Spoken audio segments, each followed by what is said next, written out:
In a year full of news about the pandemic, inflation, and the upcoming elections, it's hard to keep track of the goings-on behind the scenes in Brazilian politics. But we're here to help. Welcome to the 4th episode of Brazil Rewind, a mini-series recapping the stories that defined Brazil in 2021. Today, we take a look at the biggest political stories of the year. 2021 is the third year of Bolsonaro's presidential term. In February, two major figures of the year emerged, with Arthur Lira being made House Speaker and Rodrigo Pacheco being appointed Senate President.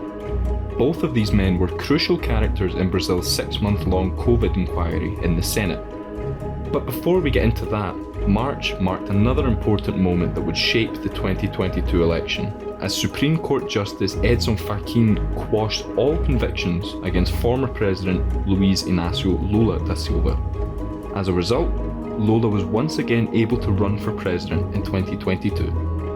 Moreover, on March 23rd, the Supreme Court ruled that former Judge Sergio Moro was biased in his sentencing Lula in a money laundering case, taking all of the former president's cases back to square one.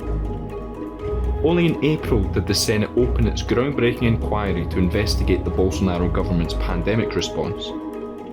May saw some of the inquiry's most telling testimonies, with representatives of Pfizer confirming that they tried to sell vaccines to the government 34 times without receiving an answer.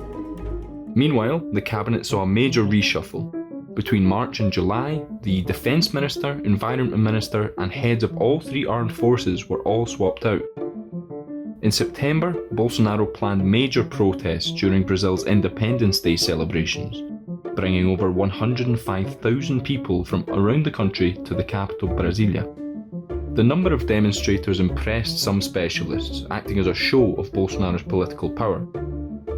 The COVID inquiry came to an end in October, with senates requesting the indictment of over 80 people and companies, including President Jair Bolsonaro.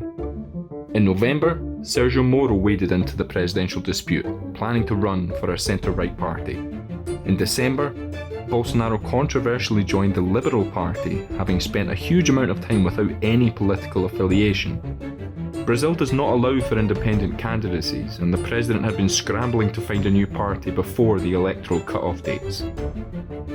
With Lula, Bolsonaro and Moro as the three main candidates for 2022, the former president is far ahead in opinion polls. But expect changes as we get closer to election day. If you want to stay up to date with all the ins and outs of Brazilian politics, stick with us at Brazilian.report. Like, share and subscribe for more videos on everything Brazil.